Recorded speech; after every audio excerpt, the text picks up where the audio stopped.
तो अब हम एक काम करते हैं, क्वेश्चन नंबर 68 निकालते हैं ना।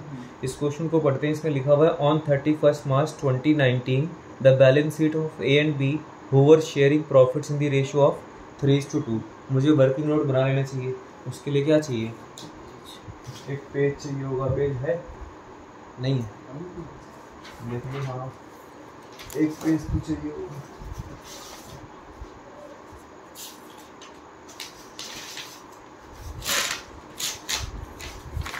क्या बताया जा रहा है? ए एंड बी एक बिजनेस के अंदर पार्टनर है और इनकी प्रॉफिट शेयरिंग रेशियो क्या है? 3:2 की है। इनकी बैलेंस शीट नीचे गिवन है। बैलेंस शीट से हमें कोई मतलब नहीं है। बैलेंस शीट के नीचे लिखा हुआ है on 1 April 2019 they decided to admit C for 1/5 share. नया पार्टनर कौन आ रहा है? सी का शेयर कितना है? 1/5। अगर आप इसको अभी देखो तो रेशियो का केस नंबर 1 है, जहां पर ओल्ड रेशियो गिवन है और न्यू पार्टनर का शेयर गिवन है।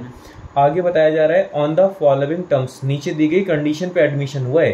पहली कंडीशन है C brought ₹1 lakh as his capital and ₹50,000 as his share of premium for goodwill. जो सी है वो कैपिटल कितने रुपए लेकर आ रहा है? 1 लाख रुपए की कैपिटल लेके आ रहा है और प्रीमियम फॉर गुडविल कितने लेके आ रहा है? 50,000 की प्रीमियम फॉर गुडविल लेके आ रहा है। हम एक काम करते हैं, सबसे पहले नया पार्टनर आता है तो कैपिटल और प्रीमियम लेके आता है। ये पार्टनर कैपिटल अकाउंट। पार्टनर के नाम क्या है? A B C. A bracket में रुपीस, बी ब्रैकेट में रुपीस, सी ब्रैकेट में रुपीस। सबसे पहले तो इनके बैलेंस बीडी लिखते हैं। क्या लिखते हैं? बैलेंस बीडी लिखते हैं। पहले मुझे बताओ इनकी कैपिटल पहले से ही कितनी कितनी दे रखी है? 1,60,000 और 1,40,000। और सी तो अभी नया पार्टनर है। सी जब आया तो कैपिटल कितनी लेकर आया? 1 लाख। ऊपर कैश है, बैंक है, या दोनों है? बैंक। कैश एट बैंक का मतलब बैंक ही हो गया। तो ये 1 लाख रुपए प्रीमियम लेके आ रहा है। और गुडविल की प्रीमियम कितने रुपए की लेकर आया? भाई प्रीमियम फॉर गुडविल के नाम पर 50,000 आए। और कौन सी रेशियो बांटेंगे? 3:2 में, यानी कि 30,000 और 20,000। अच्छा, ऊपर बैंक पहले से ही कितने रुपए का था? 20,000 का था। कैपिटल आ गई 1 लाख की और प्रीमियम आ गई 50,000 की। ये सब मिला के जो भी होगा हम लिख देंगे बाद में। आगे पढ़ते हैं। आगे क्या लिखा हुआ है? पहली वाली एडजस्टमेंट तो हो गई। दूसरी वाली पढ़ो, क्या लिखा है? Outstanding salaries of ₹2,000 be provided for. अब आउटस्टैंडिंग सैलरी का मतलब अनपेड सैलरी होता है। हाँ। तुम्हें इतना तो पता है ना कि एक्सपेंसेस 2 तरीके के होते हैं। बताओ कौन कौन से? अनपेड एक्सपेंस और प्रीपेड एक्सपेंस। अनपेड एक्सपेंस का दूसरा नाम क्या होता है? Outstanding expense. और प्रीपेड एक्सपेंस का दूसरा नाम क्या होता है? Advance expense. ये जो अनपेड होते हैं वो हमारे लिए लायबिलिटीज होती हैं और जो एडवांस होते हैं वो हमारे लिए एसेट्स हैं। अनपेड का मतलब आउटस्टैंडिंग। यहाँ पर आपने जो पढ़ा है क्या लिखा था? Outstanding salary ₹2,000 be provided for. Outstanding salary तो हमारे लिए लायबिलिटी है ना। लायबिलिटी मिलना एक तो बैलेंस शीट की लायबिलिटी साइड में, बैलेंस शीट की, और दूसरा रीवैल्यूएशन अकाउंट की डेबिट साइड में, क्योंकि घाटा भी तो है लायबिलिटी मिलना। तो रीवैल्यूएशन अकाउंट की डेबिट साइड में टू आउटस्टैंडिंग क्या? आउटस्टैंडिंग सैलरी कितनी? 2,000 रुपये की। और इसको लायबिलिटी साइड में भी दिखाएंगे, आउटस्टैंडिंग सैलरी कितनी? 2,000 की। बात समझ पा रहे हो? सबसे पहले तो रेशियो क्लियर करो, गुडविल क्लियर करो, रिजर्व क्लियर करो, रीवैल्यूएशन क्लियर करो। और ये वाले क्वेश्चन मेरे को देख देख के समझ ही आओगे। अच्छा, ये तो हो गया। उसके बाद तीसरे में क्या लिखा है? Market value of investment 50,000। एक बार ऊपर जाके देख लो इन्वेस्टमेंट थी कितने की। इन्वेस्टमेंट पहले थी 60,000 की और अब कितने की हो गई? 50। कितनी कम हो गई? 10। एक बार देख लो क्या IFR है? इन्वेस्टमेंट फ्लक्चुएशन रिजर्व है या नहीं है? IFR कितना है? IFR है 12,000 का। इन्वेस्टमेंट फ्लक्चुएशन रिजर्व हम बनाते ही इसी दिन के लिए है कि अगर हमें कोई नुकसान हुआ तो हम किसी और अकाउंट से माइनस करने नहीं जाएंगे, किसी और अकाउंट से लेने नहीं जाएंगे, IFR से काट देंगे। तो कितना लॉस हो गया? हमें 10,000 का नुकसान हो गया। अभी भी बैलेंस कितना रह गया? 2,000। इसको बांट के खा जाओ, ए और बी के बीच में बांट के खा जाओ 3:2 में, यानी कि 1200 और 800। ठीक है, तो मैं क्या करूंगा, यहाँ पर डेबिट साइड में लॉस नहीं दिखाऊंगा। 60,000 की इन्वेस्टमेंट 50 की हो गई, 10,000 नहीं दिखाऊंगा क्योंकि मैंने IFR से माइनस कर लिया है। और अब जो 2000 रुपये का IFR बचा रह गया, इन्वेस्टमेंट फ्लक्चुएशन रिजर्व बचा रह गया 1200 और 800, उसको बांट के खा जाओ। समझ गए? चलो आगे क्या लिखा हुआ है? IFR के बाद क्या लिखा हुआ है? A debtor was dues of ₹18,000 were written off as bad debts, paid 12,000 in full settlement. लिखा हुआ है a debtor whose dues of ₹18,000, एक डेटर जिसके ड्यूज कितने थे? 18,000 के, return of as bad debts, हमने इसको बैड डेब्ट्स मान लिया था, राइट ऑफ कर दिया था। Paid ₹12,000 in full settlement. यार जितने पे कर रहा है फायदा ही हो रहा है। 12,000 आ रहे हैं कि जा रहे हैं? आ रहे, एक तो फायदा हो गया। रीवैल्यूएशन अकाउंट की क्रेडिट साइड में by bad debts recovered, bad debts कितने रिकवर हो गए? 12,000 रिकवर हो गए। बैंक बढ़ेगा कि कम होगा? बढ़ेगा, तो बैंक वाले कॉलम को बढ़ा दो 12,000 से। समझ गए? दो इफेक्ट एक साथ दिखा दिए। उसके बाद क्या है? Prepare revaluation account, barter capital account and balance sheet of the new firm. CBSE 2020 compartment में वाला क्वेश्चन आ भी रखा है ना।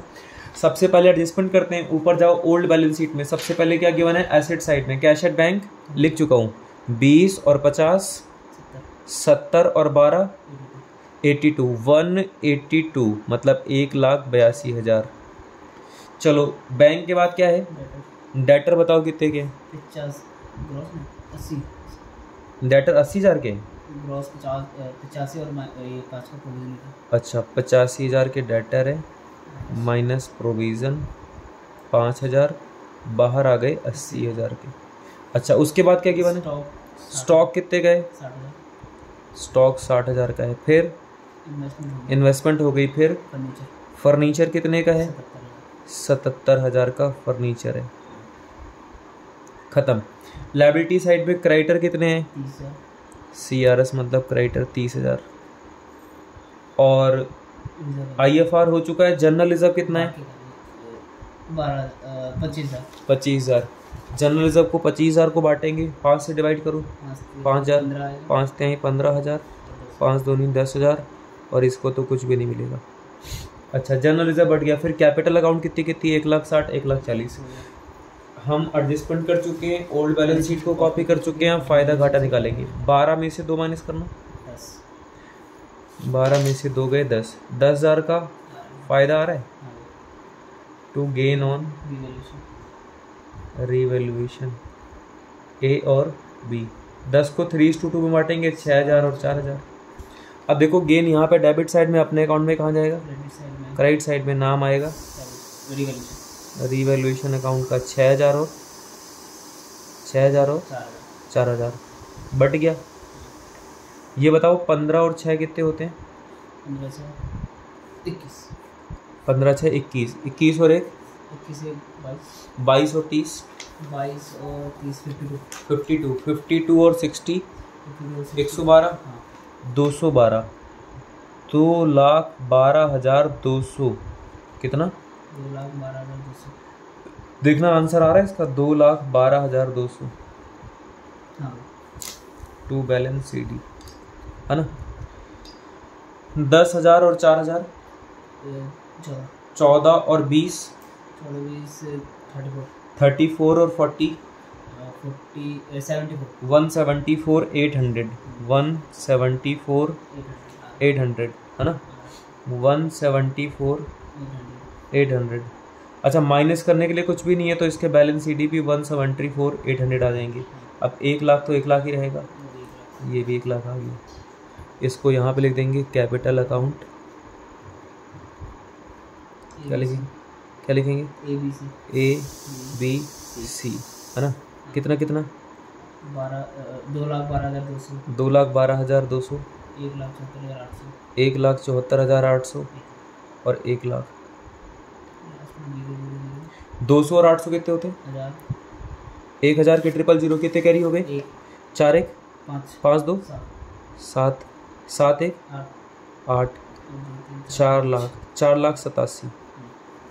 सबके लास्ट में आ गया 000। 7 और 2 9, 8 3 11। देखना 5,19,000 आ रहा है क्या? 5,19,000। अब देखो जो ये वाले क्वेश्चन है ना, ये क्वेश्चन नंबर कौन सा जरा मेरे को बताओ? 68। Question number 68। ऐसे क्वेश्चंस को इनकी वीडियो देखने से पहले इनको मेरे से सॉल्व करने से पहले 2-4 क्वेश्चन आपने देख लिए, ठीक है। इसके बाद क्या करना है, पहले क्वेश्चन खुद से ट्राई करने हैं, फिर नहीं समझ में आए तो ये वाली वीडियो देखनी है, समझ गई बात? ठीक है, क्वेश्चन नंबर 68 हो गया। अब एक कोई अगला क्वेश्चन देखते हैं।